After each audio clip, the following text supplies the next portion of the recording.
እግዚአብሔርም እንደተናገረው ሳራን አሰበ። እግዚአብሔርም እንደተናገረው ለሳራ አደረገላት። ሳራም ጸነሰች። እግዚአብሔርም በተናገረው ወራት ለአብርሃም በእርጅናው ወንድ ልጅን ወለደችለት።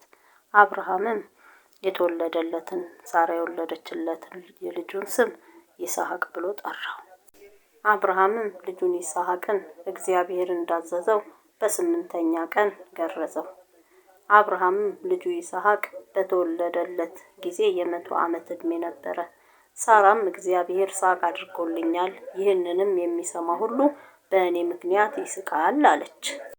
ደግሞም ሳራ ልጆችን እንድታጠባ ለአብርሃም ማን በነገረው? በእርጅናው ልጅን ወልጄለታለሁና አለች። ሕፃኑም አደገ፣ ጡትንም ከመጥባት ተቋረጠ። አብርሃምም ይስሐቅን ጡት ባስጣለበት ቀን ትልቅ ግብዣን አደረገ። ሳራም ግብፃዊቱ አጋር ለአብርሃም የወለደችለትን ልጅ ሲስቅ አየችው። አብርሃምንም ይህችን ባሪያ ከነ ልጇ አሳድድ፣ የዚህች ባሪያ ልጅ ከልጄ ከይስሐቅ ጋር አያወርስምና አለችው።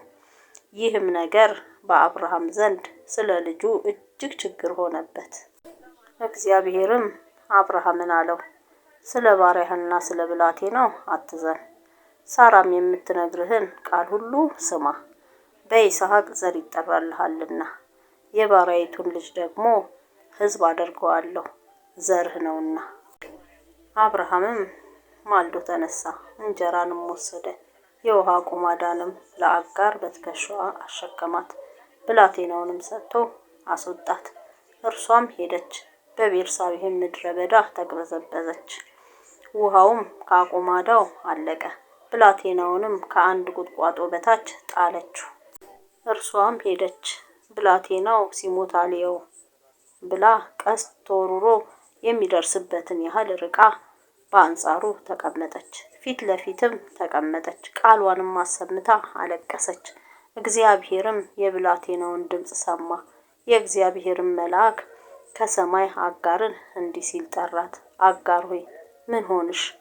እግዚአብሔር የብላቴናውን ድምፅ ባለበት ስፍራ ሰምቷልና አትፍሪ። ተነሺ፣ ብላቴናውንም አንሺ፣ እጅሽንም በእርሱ አጽኚ፣ ትልቅ ሕዝብ አደርገዋለሁና። እግዚአብሔርም ዓይኗን ከፈተላት፣ የውሃ ጉድጓድንም አየች። ሄዳም አቁማዳውን በውሃ ሞላች፣ ብላቴናውንም አጠጣች። እግዚአብሔርም ከብላቴናው ጋር ነበረ፣ አደገም፣ በምድረ በዳም ተቀመጠ፣ ቀስተኛም ሆነ። በፋራን ምድረ በዳም ተቀመጠ። እናቱም ከምድረ ግብፅ ሚስት ወሰደችለት። በዚያም ዘመን አቢሜሌክ ከሙሽራው ወዳጅ ከአኮዘትና ከሰራዊቱ አለቃ ከፊኮል ጋር አብርሃምን አለው፣ በምታደርገው ሁሉ እግዚአብሔር ከአንተ ጋር ነው። አሁንም በእኔም በልጄም በልጅ ልጄም ክፉ እንዳታደርግብኝ በእግዚአብሔር ማልልኝ። ነገር ግን ለአንተ ቸርነትን እንዳደረጉ አንተም ለእኔ ለተቀመጥክባትን ምድር ቸርነትን ታደርጋለህ። አብርሃምም እኔ እምላለሁ አለ። አቢሜሌክንም ባሪያዎቹ በነጠቁት በውሃ ጉድጓድ ምክንያት አብርሃም ወቀሰው። አቢሜሌክም አለ፣ ይህን ነገር ያደረገውን አላወቅሁም፣ አንተም ደግሞ ምንም አልነገርከኝም፣ እኔም ከዛሬ በቀር አልሰማሁም። አብርሃምም በጎችንና ላሞችን አምጥቶ ለአቢሜሌክ ሰጠ። ሁለቱም ቃል ኪዳን አደረጉ። አብርሃምም 7 ቄቦች በጎችን ለብቻቸው አቆመ። አቢሜሌክም አብርሃምን ለብቻቸው ቆምካቸው፣ እነዚህ 7 ቄቦች በጎች ምንድናቸው? አለው። እርሱም እኔ ይህችን የውሃ ጉድጓድ እንደቆፈሩ ምስክር ይሆንልኝ ዘንድ እነዚህን 7 ቄቦች በጎች ከእጄ ትወስዳለህ አለው። ስለዚህ የዚያን ስፍራ ስም ቤርሳቤ ብሎ ጠራው፣ ከዚያ ሁለቱ ተማምለዋልና። በቤርሳቤም ቃል ኪዳንን አደረጉ። አቢሜሌክና የሙሽራው ወዳጅ አኮዘት የሰራዊቱ አለቃ ፊኮልም ተነስተው ወደ ፍልስጤም ምድር ተመለሱ። አብርሃምም በቤርሳቤህ የተምር ዛፍን ተከለ፣ በዚያም የዘላለሙን አምላክ የእግዚአብሔርን ስም ጠራ። አብርሃምም በፍልስጤም ምድር ብዙ ቀን እንግዳ ሆኖ ተቀመጠ። ከእነዚህም ነገሮች በኋላ እግዚአብሔር አብርሃምን ፈተነው፣ እንዲህም አለው፣ አብርሃም ሆይ፣ አብርሃምም እንሆ አለሁ አለ።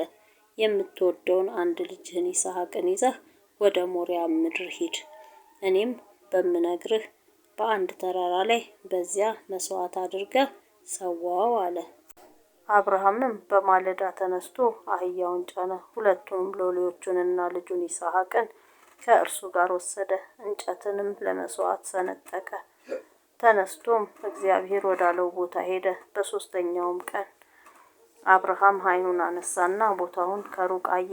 አብርሃምም ሎሌዎቹን አላቸው፣ አህያውን ይዛችሁ ከዚህ ቆዩ፣ እኔና ልጄ ወደዚያ ሄደን እንሰግዳለን፣ ወደ እናንተም እንመለሳለን። አብርሃምም የመስዋዕቱን እንጨት አንስቶ ለልጁ ለይስሐቅ አሸከመው። እርሱም እሳቱንና ቢላዋውን በእጁ ያዘ። ሁለቱም አብረው ሄዱ። ይስሐቅም አባቱን አብርሃምን ተናገረው። አባቴ ሆይ አለ። እርሱም እነሆ ልጄ አለው። እሳቱና እንጨቱ ይኸው አለ። የመስዋዕቱ በግ ግን ወዴት ነው አለ። አብርሃምም ልጄ ሆይ የመስዋዕቱን በግ እግዚአብሔር ያዘጋጃል አለው። ሁለቱም አብረው ሄዱ። እግዚአብሔር ወዳለውን ቦታ ደረሱ። አብርሃምም በዚያ መሠዊያውን ሠራ፣ እንጨትንም ረበረበ። ልጁን ይስሐቅንም አስሮ በመሠዊያው በእንጨቱ ላይ አጋደመው። አብርሃምም እጁን ዘረጋ፣ ልጁንም ያርድ ዘንድ ቢላዋ አነሳ። የእግዚአብሔር መልአክም ከሰማይ ጠራና አብርሃም አብርሃም አለው። እርሱም እነሆኝ አለ።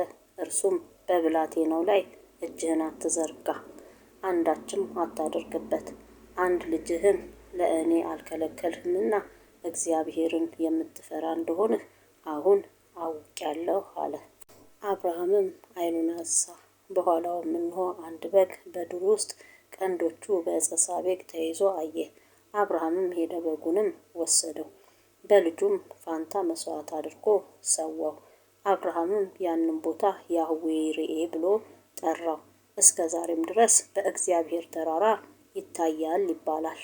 የእግዚአብሔር መልአክም አብርሃምን ከሰማይ ሁለተኛ ጊዜ ጠራው፣ እንዲህም አለው፣ እግዚአብሔር በራሴ ማልሁ ይላል፣ ይህን ነገር አድርገሃልና አንድ ልጅህንም አልከለከልህምና በእውነት በረከትን እባርክሃለሁ፣ ዘርህንም እንደ ሰማይ ከዋክብትና በባህር ዳር እንዳለ አሸዋ አበዛለሁ።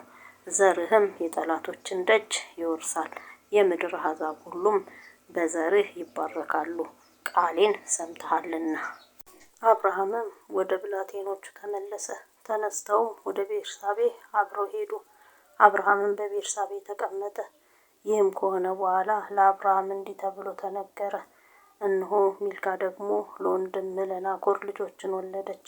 እነሱም በኩሩ ዑፅ፣ ወንድሙ ቡዝ፣ የአራም አባት ቀሙኤል፣ ኮዛት፣ ሐዞ፣ ፊልዳስ፣ የድላፍ፣ ባቱኤል ናቸው። ባቱኤልም ርብቃን ወለደ። እነዚህን ስምንቱም ሚልካ ለአብርሃም ወንድም ለናኮር ወለደች። ረሃማ የሚሏት ቁባቱ ደግሞ ጥባህን፣ ገአምን፣ ተሐሽን፣ ሞክሳን ወለደች።